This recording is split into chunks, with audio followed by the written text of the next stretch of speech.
Hey there! So you're looking for a dog trainer here in Massachusetts? You've come to the right place. We're going to walk through everything you need to know to find the perfect fit for you and your dog. You know that picture in your head? Maybe it's a totally calm walk through Boston Common. Or maybe you're hiking in the Berkshires, and your pup is off leash, but still listening. Well, the right training is how you get there. A dog that's well-behaved gets to enjoy everything the Bay State has to offer, right there with you. All right, here's our game plan. First, we'll talk about a few things that are kind of unique to owning a dog in Massachusetts. Then, we'll get into defining what you and your dog actually need. After that, we'll cover how to choose the right trainer, compare the different ways you can do training, and finally, we'll talk about the practical stuff, questions, costs, and what to do next. Let's get started. Okay, first things first. What does it actually mean to train a dog for life here in Massachusetts? Believe me, it's about more than just teaching sit and stay. You know, training really serves two big purposes here. Of course, it's about having a great companion you can take anywhere, but it's also about being a good neighbor. The state has laws about your dog being under control, and pretty much every town has its own rules about leashes and barking. Good training just makes following all those community guidelines way easier and a lot less stressful for everyone. Okay, so keeping those local rules in mind, the next really important step is to figure out your own goals. And you want to do this before you even start searching for a trainer. So, what are you actually trying to accomplish? Are you just looking for a well-mannered family dog? Or are you dealing with something more complex like fear or anxiety? Maybe you've got a brand new puppy and it's all about socialization. Or hey, maybe you have your eye on something fun like agility competitions. Figuring out your main goal is really the key to narrowing down your search. You know, a lot of us dog owners are dealing with the same kinds of things. Do any of these sound familiar? The constant pulling on the leash, jumping all over your guests, the barking, or the stress of leaving them alone? Just identifying what's frustrating you the most is a huge first step. All right, so you know what you need help with. Now it's time to actually look at trainers. And when you do, their methods and their credentials, those are really the best way to know if they're the real deal.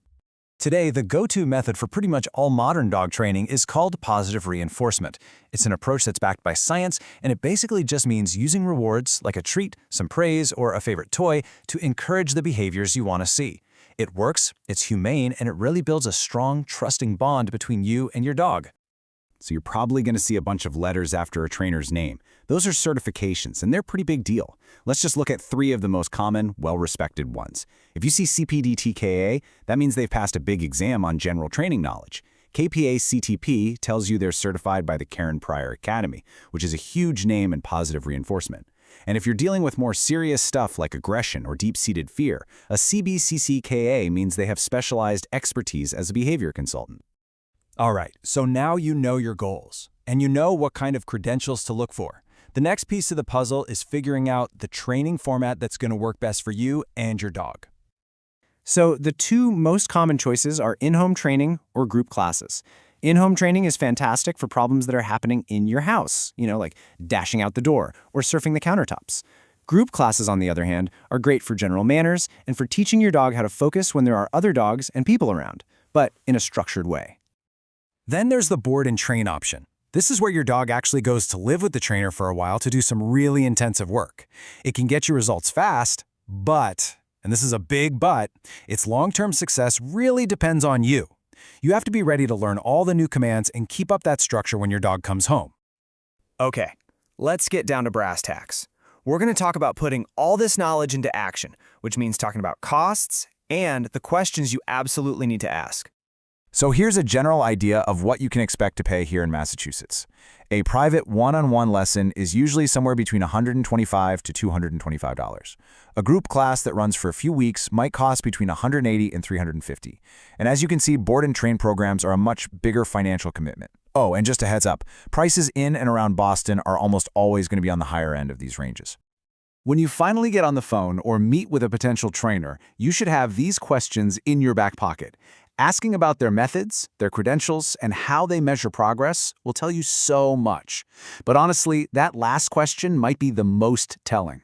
What do I need to practice between our sessions? Because really, your involvement is what's going to make or break the training.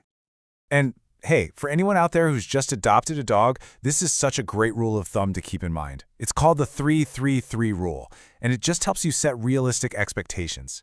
Basically, give your new dog 3 days to just decompress, 3 weeks to start learning your routines, and a full 3 months to really start feeling settled and at home. It's a marathon, not a sprint, so try not to rush into heavy training right away. When it comes right down to it, this is what it's all about. Finding the right trainer isn't just about fixing a problem behavior, it's really an investment in your relationship and the amazing life you're going to share together. A well-trained dog is a happy dog, one who's ready for anything, whether it's a casual stroll through the city or a fun beach day out on the Cape. I wish you the very best of luck in your search.